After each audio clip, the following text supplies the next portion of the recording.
Phil Robertson from Human Rights Watch has been monitoring the situation in Myanmar for the past couple of months. He joins me now from Bangkok. Phil, have we entered a phase in Myanmar where the junta is comfortable with the status quo and relatively confident of keeping power? Well, I'm not sure that they're confident yet, but they are certainly acting on a presumption that the protesters on the streets are their enemy, and they're using lethal force against them. They're treating Myanmar cities like a battlefield, and they've used machine guns and grenades and RPGs against protesters in places like Bago, where last week we saw more than 80 people killed in one morning. Now, what are you hearing from protesters on the ground? Do they feel the international community is standing up for them?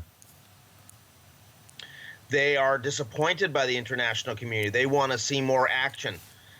They appreciate all the statements that have been made by various foreign ministers around the world and by the UN Security Council and others, but they're calling for much more.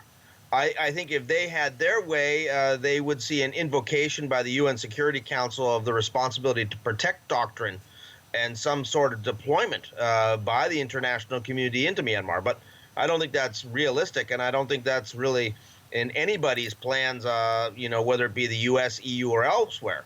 The people, I think, are disappointed the international community hasn't come in as almost like the cavalry, but they're determined to continue protesting.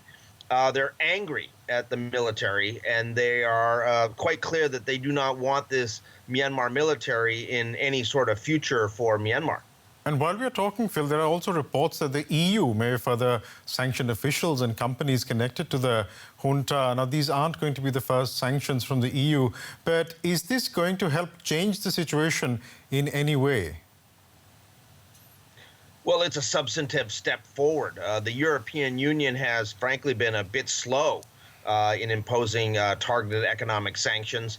Now we're hearing that they're going to go after the two major military-controlled business conglomerates, the Union Myanmar Economic Holdings and the Myanmar Economic Corporation, which is what we have been asking them to do from the very beginning.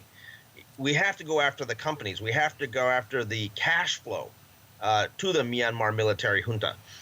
Just targeting top-level Myanmar military officials, right. It's important, but it's not enough. Speaking of the economic side of things, Myanmar's main trading partners in the region are countries like China, India, Japan, Thailand, for example. Do you think these countries are doing enough to enable a return to democracy?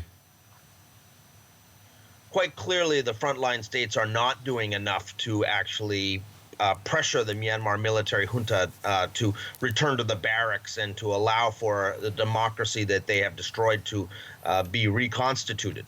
I think that, unfortunately, we're seeing a go-along to get-along sort of arrangement from these frontline states like Thailand and India.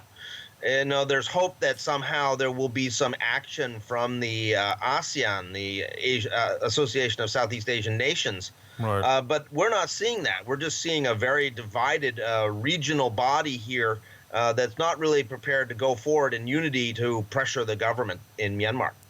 We'll leave it there for the time being, but thank you so much for joining us. Phil Robertson from Human Rights Watch. Thank you.